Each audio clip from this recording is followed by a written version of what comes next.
टिपू सुलतानाचं उदात्तीकरण करणारी जी मंडळी आहेत त्यांची भलामण करता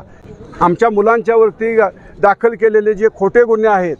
SIT लावली तर तुमचे बुरके हे टराटरा फाटले जातील। मस्त आमच्या असणाऱ्या पश्चिम विभागातल्या किंबहुना ह्या असणाऱ्या आरळा पंचक्रोशीतील सर्वच नागरिकांची, हिंदुत्वावर प्रेम करणाऱ्या सर्व कार्यकर्त्यांची एक भावना होती की जे काही खोटे नाटे आरोप झाले होते, आरळा गावाची जी प्रतिमा मलिन करण्याच्या संदर्भातला जो एक षड्यंत्र रचलं गेलं होतं,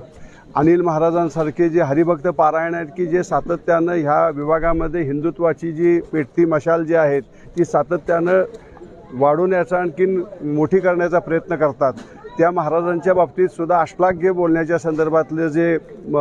प्रयोग झाले याला सगळ्यांना खूप मोठ्या पद्धतीनं उद्वेगानं आजचा हा मोर्चा आयोजित केला होता। मी अंतःकरणपूर्वक आमच्या असणाऱ्या सर्व माझे विधिमंडळातले सहकारी आदरणीय संग्रामदादा जगताप, आदरणीय संग्रामजी भंडारे साहेब, आमचे धैर्यशील दादा मोहिते पाटील साहेब, समस्त सर्व महंत आणखीन आदरणीय मान्यवरांचं, वाघमारे साहेबांचं, आबासाहेब पाटलांचं इथं आभार मानतो। आणि या निमित्तानं आदरणीय आमच्या सर्व गावातील पंचक्रोशीतील सहकाऱ्यांच्या वतीनं सुद्धा इथं या निमित्तानं सांगू इच्छितो की हे गाव सातत्यानं सगळ्यांना बरोबर घेऊन जाणारं गाव आहे। अशा पद्धतीची मुठभर माणसं जिहादी मनोवृत्तीची ह्या गावामध्ये बेदिली निर्माण करण्याचा जो प्रयत्न करतात त्याच्या विरोधात हा निर्माण झालेला एक उद्वेग होता। आणि त्या निमित्तानं ह्या गावातील लोकांनी जी दाखवलेली जी अभूतपूर्व एकी आहे त्या एकीला आज इथं संग्रामदादांनी संबोधित केलेलं आहे। आपण महाराष्ट्राच्या मुख्यमंत्र्यांच्या वरती सुद्धा टीका टिप्पणी करता, वेगवेगळ्या पातळीवरती टिपू सुलतानाचं उदात्तीकरण करणारी जी मंडळी आहेत त्यांची भलामण करता, हे कुठल्या दिशेनं तुमचं राजकारण आणि समाजकारण चाललेलं आहे। आणि अशा पद्धतीच्या ह्या गलिच्छ तुमच्या असणाऱ्या विचारसरणीला निश्चितपणे पायबंद उद्याच्या काळामध्ये आम्ही घालणार आहोत।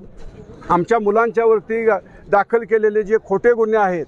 आज खरं तसं बघितलं जर विचार केला, तुम्ही म्हणता SIT लावा, SIT लावा, SIT लावली तर तुमचे बुरके हे टराटरा फाटले जातील, कारण का आमच्या निष्पाप मुलांच्यावरती हे गुन्हे दाखल झालेले आहेत। आणि ह्याच्या बाबतीत आम्ही निश्चित तुम्हाला सांगतो, मी आहेत, आज संग्रामदादा माझ्याबरोबर आलेले आहेत, धैर्यशील दादा इथं आहेत, आमचे संग्राम फडतरे साहेब आहेत, ज्या ज्या व्यासपीठावरनं मिळेल त्या त्या ठिकाणी संग्रामदादांनी आता मगाशी सांगितलं त्या पद्धतीनं विधिमंडळाच्या व्यासपीठावरती सुद्धा वेळ पडली तरी आम्हाला हा मुद्दा मांडायला लागेल की दूध का दूध आणि पाणी का पाणी हे निश्चितपणे व्हायला पाहिजे। आणि जे खरं आहे ते खरं समाजासमोर यायला पाहिजेत की पोरं आमची निष्पाप आहेत, या निष्पाप पोरांच्यावरती जर अशा पद्धतीचे दोषारोप होत असतील तर त्याचं जेवढा करावा तेवढा निषेध कमी आहे। आणि तो निषेध या असणाऱ्या मोर्चाच्या माध्यमातून आम्ही इथं व्यक्त केलेला आहे।